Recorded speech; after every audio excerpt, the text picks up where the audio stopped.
What is more exciting than to talk about the future? Back to the Future, cool car. No, I'm just kidding. Anyway, this panel is about the future. We're going to talk about enabling conditions for Texas's competitiveness strategy for the next 25 years. I'm pleased to introduce our panel. Mr. Drew Sheberly is the panel moderator. He's the co-founder and executive director for the National Security Innovation Council, a Texas-based not-for-profit designed to ensure Texas is the partner of choice to accelerate national security decision-making. Drew was instrumental in attracting and securing the U.S. DoD's Defense Innovation Unit Experimental Unit in 2016 and the Army Futures Command relocation to Texas in 2018. Mr. A.J. Rodriguez has served as Executive Vice President of Texas 2036 since 2020. Texas 2036 is a nonprofit organization focused on shaping the future of Texas by addressing the state's long-term challenges. Its goal is to provide data-driven solutions to improve areas such as education, healthcare, infrastructure, economic growth, and ensure that Texans remain a prosperous and sustainable state by the year 2036 and beyond. Mr. Brad Morrison currently serves as the board of directors for the Texas Space Commission. He's an investment banker within the emerging technologies and manufacturing sectors to include hard tech, and makes an impact on the future work, life, and security of Texans. Dr.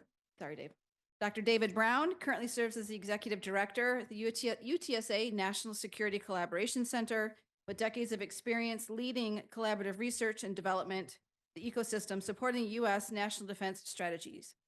Dr. Brown is a well-trusted and well-connected leader in the civilian and military communities that everybody in this room knows and loves. Yeah. Welcome, gentlemen. Sure. All righty, cool.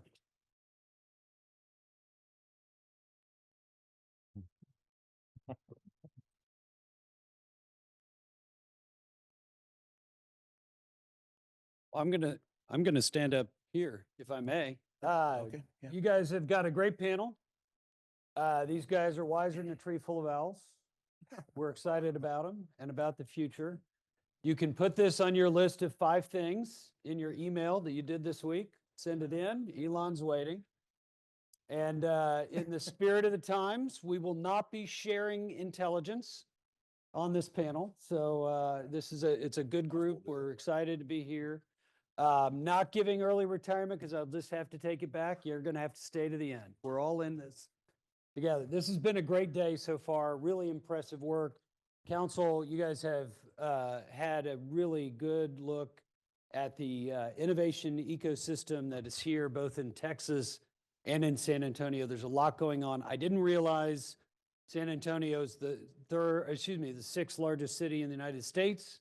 I did not realize that after the merger is completed, that UTSA will have the 3rd highest research budget in universities in the state of Texas.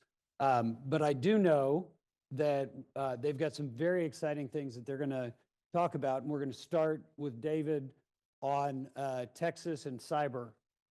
Floor is yours, sir. Okay, so I was going to warm up from that, but okay. Yeah. So for who's left in the room, Yeah. What Drew is talking about is there's been a lot of conversation about the Texas Cyber Command and what we're trying to do with that. I think this is maybe just to help people understand a little bit about that. So Steve sitting right across the table, there's Deputy Director of DIR, has been a partner in this from the get-go as well, as we're trying to figure out how to craft this. But that bill hit today. And now there's going to be a lot of fever conversation coming up in the next couple of weeks to shape that. So far, so good. It's got a lot of the right elements to it, but it's designed to be a very operational command in the full sense of the word, that's actually tied in with the federal partnerships on both sides of the equation, whether that's the DoD and the IC on one side working on intelligence and simulation of that. Yes, mixing intelligence and doing it right, following all the tiles and codes. To do that. And then the other side is law enforcement with the FBI.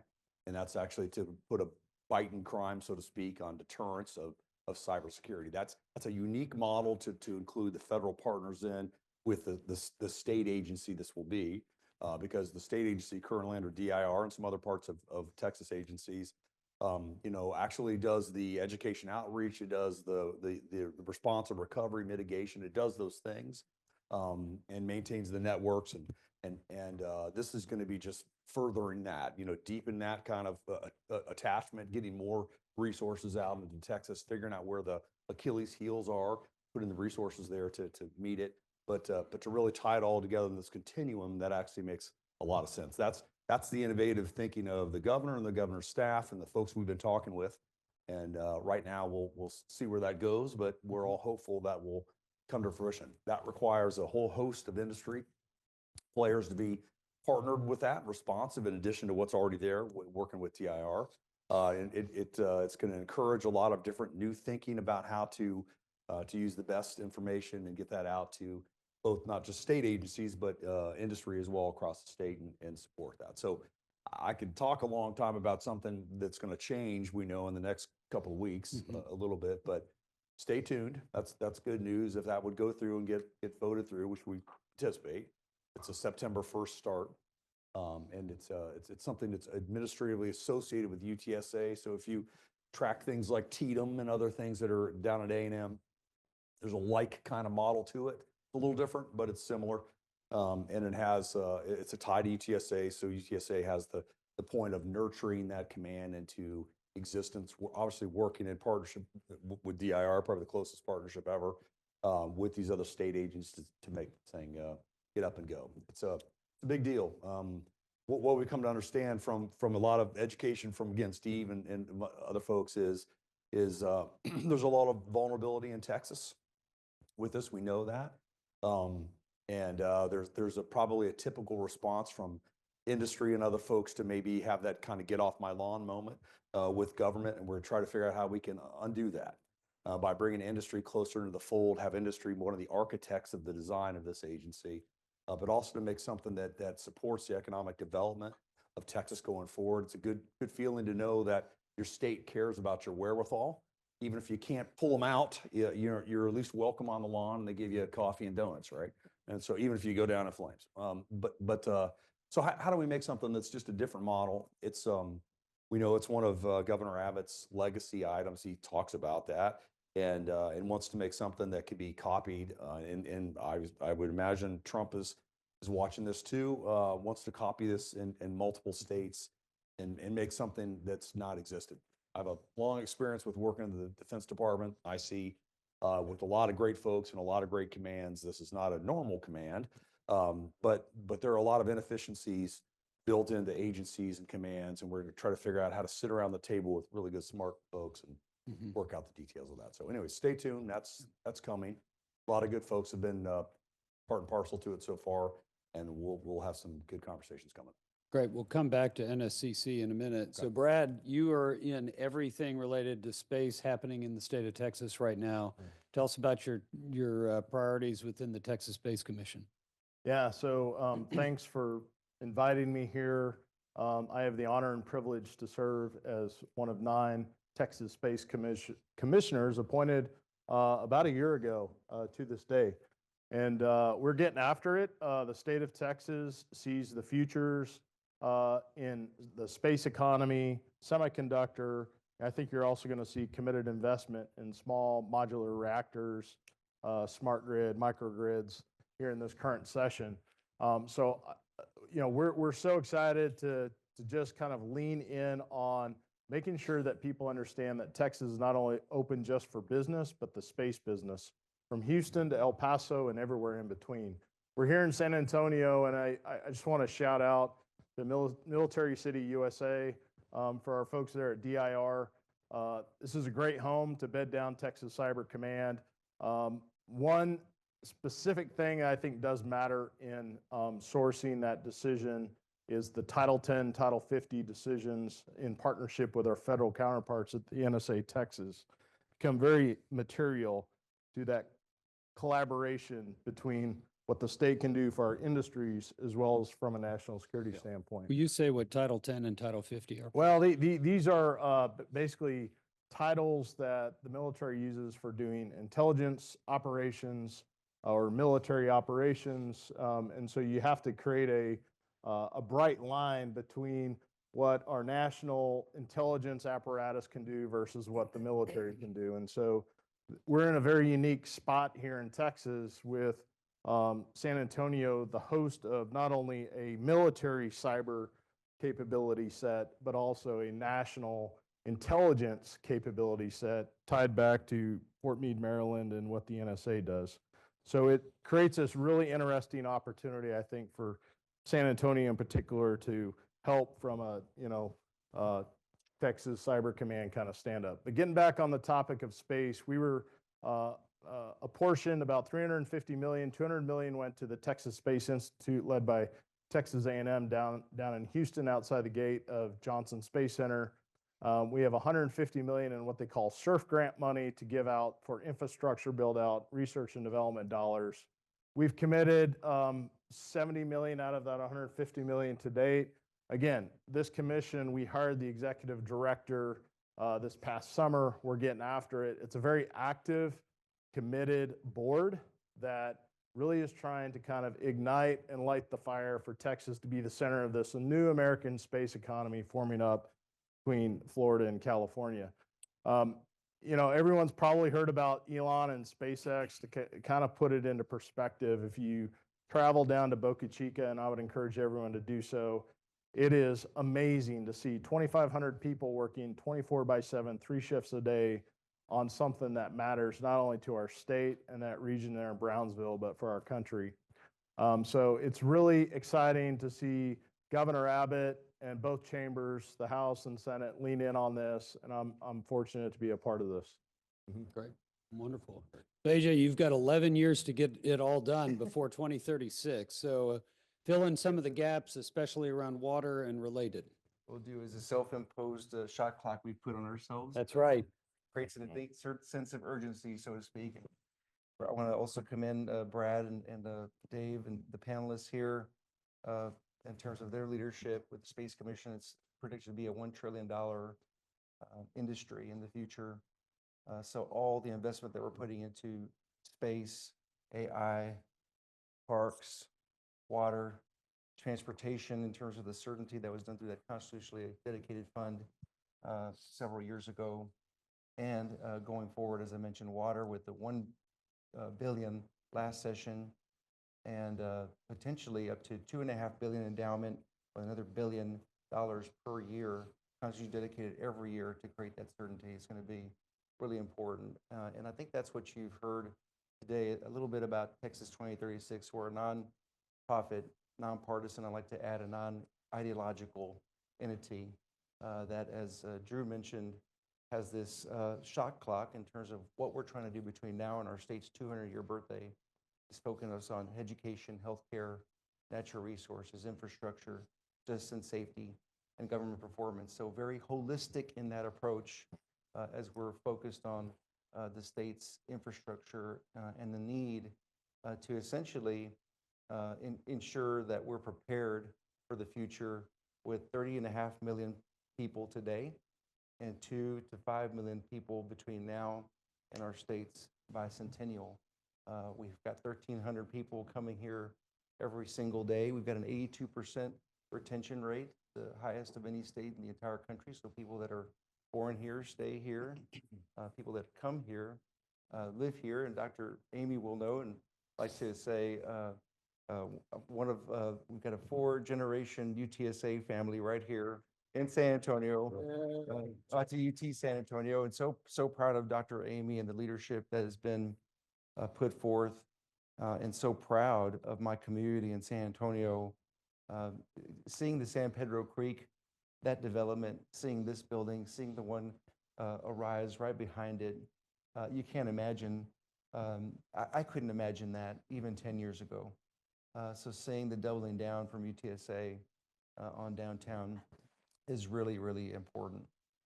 So going back to our organization, our focus is to ensure that we are providing opportunity and improving lives for all Texans, underscore all.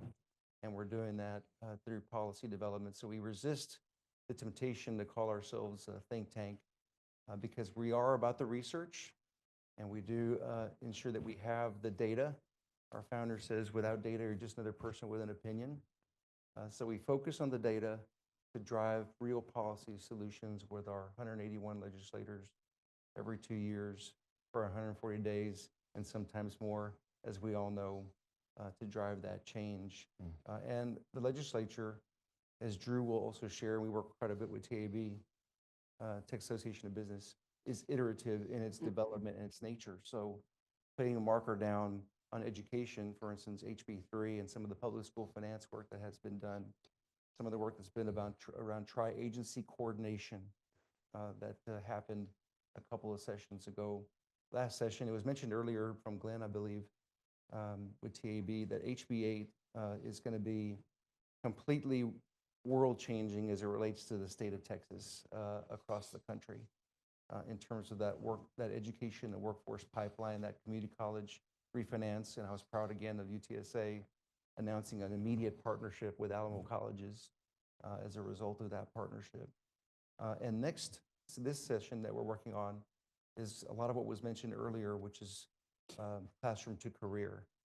So doubling down on junior and senior year for our high school students so that when they graduate, they have a family sustaining wage immediately, that they're able to, through dual credit, apprenticeships, internships. There's RPrep in the rural communities. There's a number of different programs that are already in place so that we can put them together in the right way and scale them. We can really achieve that for our workforce and our community. So we've got to prepare for this enormous growth that we have. We have to do that, as was mentioned in several of the panels, through education and work. Right, and we'll come back to water here in a minute. Assume that when Texas hits 200 years old, we'll be cut off from Social Security. Is that how that's finally? Well, it's a $154 billion problem. Yeah. And $120 billion funding gap. So yes, we will. So, Yeah. so I think it's Yeah. kind of interesting to highlight this. You point, Texas is actually a net importer of talent right now. And, you know, not only can we grow from within, but we're attracting talent. So by 2080, some of the things that we're tracking is this kind of between Dallas, Houston, San Antonio, Austin, going from like, I think we're as a state about 35 million or thereabouts right now. Close to 90 million people in the state. The center of our country is literally moving to Texas. And so you combine that with a focus on the future industries. Again, we've already covered that. And also the capital center of our country, NYSE Chicago, is now relocated to Dallas. NASDAQ has reopened conversations. To me, what really unlocks this potential is access to capital markets. And we're getting after that. And so we're talking about innovation as the future, but you're seeing this great pivot from government funded programs to, we have to rely more and more on private industry to lead us down the path. And we're in the midst of this change out. And I think Texas is very well positioned to seize that opportunity. And through a combination of federal, state, private capital inflows, we can really attack this, which is beneficial for the whole of the region. You know, I love what Jenna says. She's all about the region between San Antonio and Austin. And I would say that, you know, everyone talks about the triangle being Dallas, Houston, San Antonio. But if we look south to Brownsville and what's happened there, so if you actually think about Corpus Christi and along our coastline all the way down, there's a national security imperative to increase our space access. That is the Space Force #1. We've hosted General Saltzman, the governor hosted him. We've hosted Lieutenant General Gagnon. Say who those folks are. So this is the space chief, if you will, the senior most ranking official for the U.S. Space Force. And so they have intentionally been coming to Texas to have conversations on how they can partner with the state of Texas, how we can partner with them to help them get after it. Because most likely, they're not going to be able to do a new basing decision, right? And so they have to be creative. How can the state reinforce the bed down of guardians, which Texas has always been a great place for our military members and their spouses and dependents to be a part of these great communities. But they're intentionally looking at Texas. We will react, we will respond, and the beneficiaries of that will be communities from Houston to San Antonio, all the way out to El Paso, Texas, USA. So, you know, these are great opportunities for us. We have to lean in. We have to unlock private capital to come in and public-private partnership. That is key. And if we miss that, then you know, we're kind of competing in the old way of doing business. We have to think about the new way of doing business. Dave, you weave in both cyber as well as NSCC. I amen to what, Yeah. what Brad just said. I think the public-private partnership is everything that NSCC is about, right? And so it came up earlier in a panel, a couple panels back that you know, how do we spark innovation and what's missing? In my experience, coming from industry and national labs is you know, we got to lower these restraints to businesses. We have to, you know, it's not just regulatory, it's not money. Those are sometimes the easiest things you can work on. It's actually getting folks in the right situation with the right accesses to people, you know, facilities included, but also focus. And we talk about innovation all the time, but it's without focus, right? You know, and my whole career, I've been one of these frustrated folks. It's like, what are we doing that for? Right? What exactly are we focused on? What's the thing we're doing? No, we're doing AI. I'm going to pick on AI just for a second, right? Because I'd like to pick on AI. I love AI. I don't get it, so I love it. It's not just studying a subject area. It's about what are you trying to get accomplished, right? And so I think part of you know, Dr. Amy's vision for NSCC was to build something that was actually a fertile spot for people to come together and work on problems, right? Deconstruct problems, come up with solutions, ideas, approaches, and we were finding, you know, it is all about industry coming and playing with us and working. But it's also getting government agencies to come and play with us and talk through their problems. We're in a upheaval right now to get some leadership on that, but that'll happen. That'll smooth out here. Last year was a little bubbly too, but we need this tight connection with industry all the time and investors. Right. So I think I've discovered in the year plus I've been here that we have this rich population. I'm sorry, they're loaded. No, I'm sorry. It's a rich population of folks with investment capital, right? So they are rich, and they want to invest in national security kind of things. They want to invest in big honking things that change their way of business and you know, and just help the Texas way. And I think we have got to go after that. And I don't mean just fundraising. We have to get them involved in this kind of process and get those people who invest in public-private partners. Yeah, maybe the comptroller's office can help us out there, creating a heat map as to not just tracking the fortune companies coming, but big high net worth individuals, because I see a stream of patriotic capital people coming into Central Texas, but also into Dallas. You know, I think they too see the opportunity. They believe in Texas. Our chancery courts have been restructured. It's better to domicile and incorporate here than Delaware, right? You've got the Texas Stock Exchange now and everything that goes alongside of that. So, you know, these are very positive steps forward to kind of create that optimal environment to bed down business, obviously create jobs, and drive our workforce initiatives into those things. We have a great state. The state's very active about driving public-private partnerships. That I see that to be fairly unique, you know, or certainly rare across the U.S. I've experienced different models elsewhere, but combined with that, you know, private investment, there's tremendous amount of stuff to do, and it's just starting to show up. We've talked talent pool. Talk about pool of water. Okay, so we've got as I mentioned earlier, $154 billion problem in regard to water supply and our deteriorating water infrastructure across the entire state. So we essentially leak the size of Lake Buchanan every single year across the state with our old infrastructure. We've done an economic analysis, Raul's in the audience with this, the Baker Institute, the $2 billion impact that we sustain every single year for not repairing those water supply lines that we have.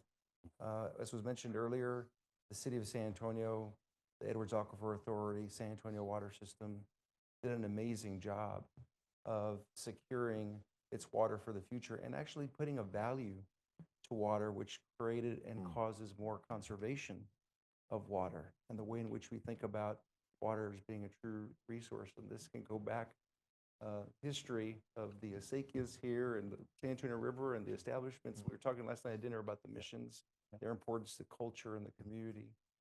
So this is something that the state could see San Antonio and the valley, for that matter, and some portion of the valley, in terms of leaders that can be scalable from the standpoint of how do we at least consider what these water markets might look like across the entire state. But in the meantime, we need funding. Without funding, there's no certainty and there's no planning.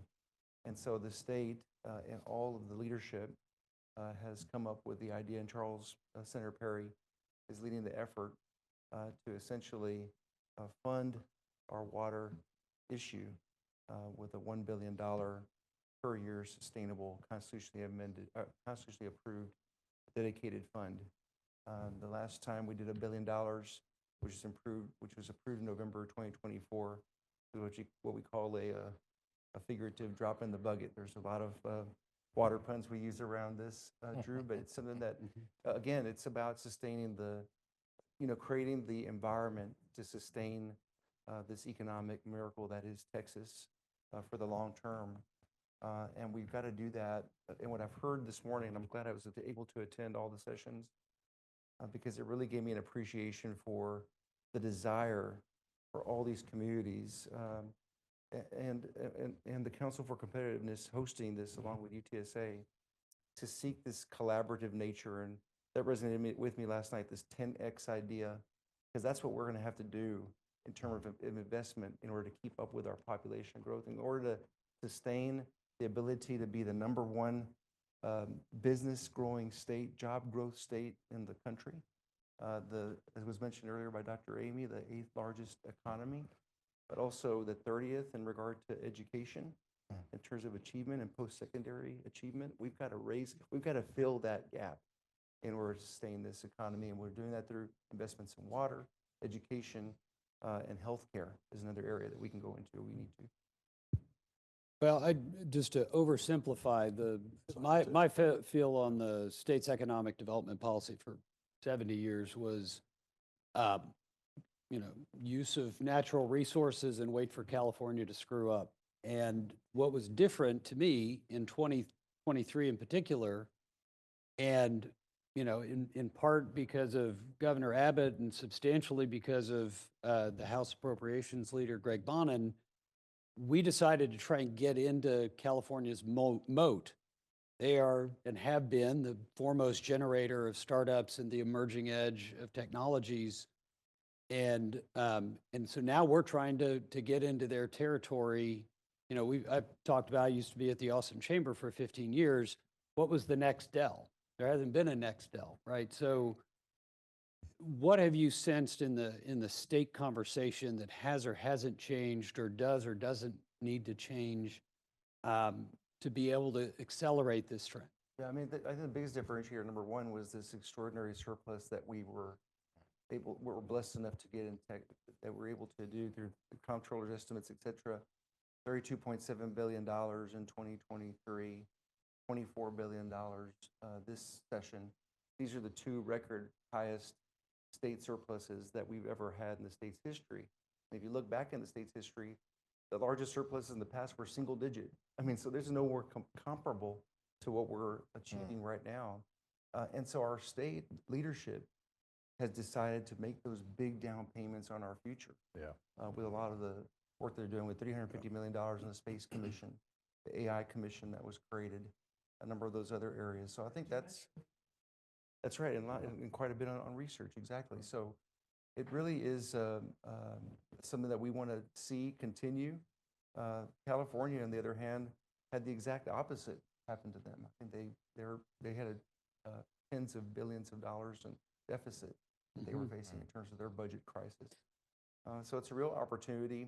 One other thing I would like to mention is the regionalism that I've witnessed. I've had the blessing of, along with my colleague Ann Krause, who runs all of our development, have been our only other two people from San Antonio in Texas 2036, and they're here. So we've been able to go around the state, and the regionalism that's being created from the RGV partnership in the Valley to what's happening in El Paso with the Borderplex Alliance and their partnership with Ciudad Juarez that's happening there. And a lot of that has started from DFW a long time ago in terms of North Texas Commission, how that came together. And Houston, Greater Houston Partnership, and the way in which those communities throughout Houston come together. I think there's a real desire to make that regionalism happen. I heard when I was deputy city manager, one quick story, I was approached about 15 years ago. I ran economic development for the city, and one of the officials came to me and said, "How could we lose Caterpillar to little old Seguin?" was the comment.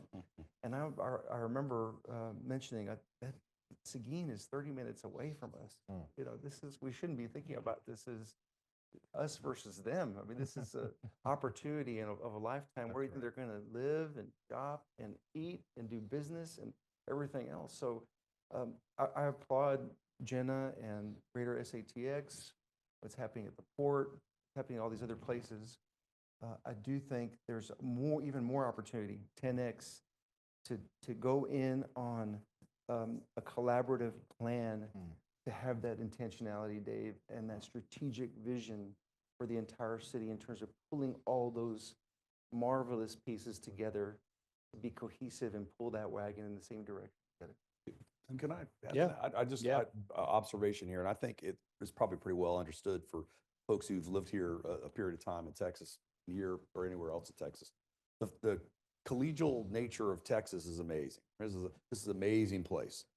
People are kind-hearted and they work together and they're on the Texas team together. Yeah, they fight sometimes across city lines, but it's not harsh, right? It's good spirited competition.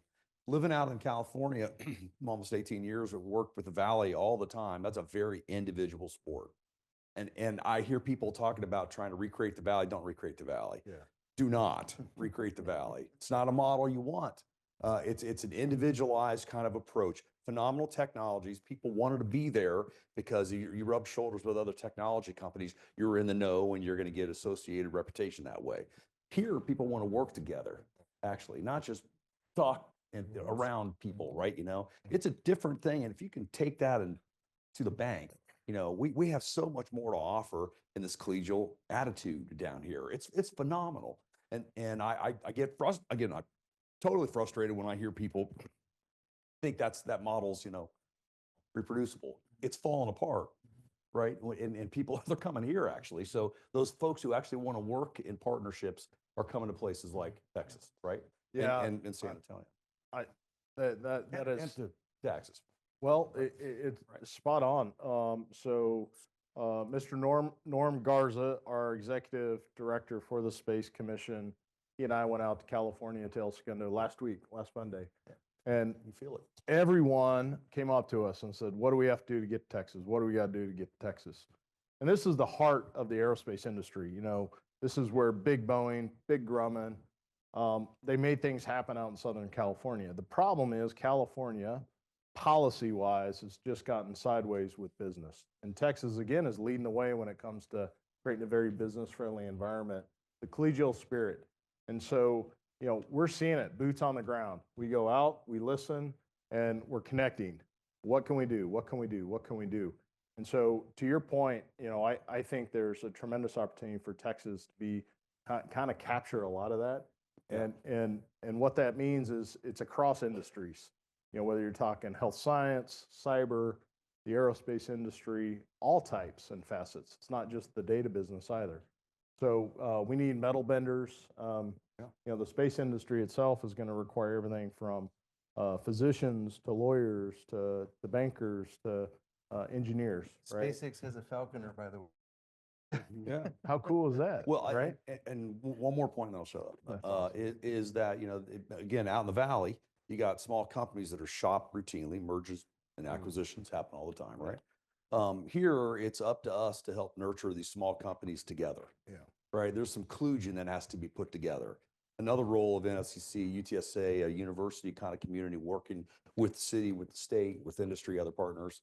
How do you get these companies to come together and shape them into something, like a gestalt set of companies, and that of all levels of education, right? These are, you know, the enlisted to the officers, so to speak, the as a way. comment was made before, it's phenomenal, right?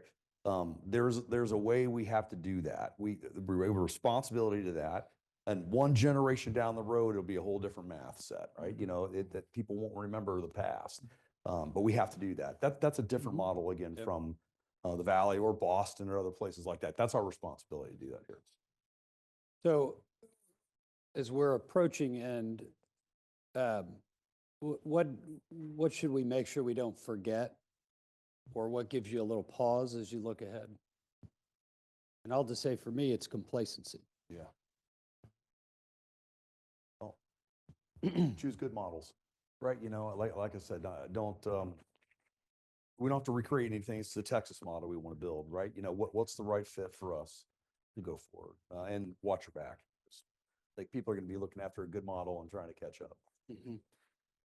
I think we need to take stock of all the terrific opportunity that's in front of us, and have the real hard assessments that goes along with that. So much like what we're doing at our organization, where we're taking 160 metrics and applying them and comparing ourselves to 11 peer states throughout the country and saying, how do we measure up? And where are we ranking? And how are we competing? And being honest about some of those conversations in order to shore up some of those places that we need to in order to continue that strength and remain ultra competitive in this game. Brad, last word. So I think we are leaning into the future in Texas. And I think if you look at the energy, the investment, not just in the state of Texas, but you see people moving here.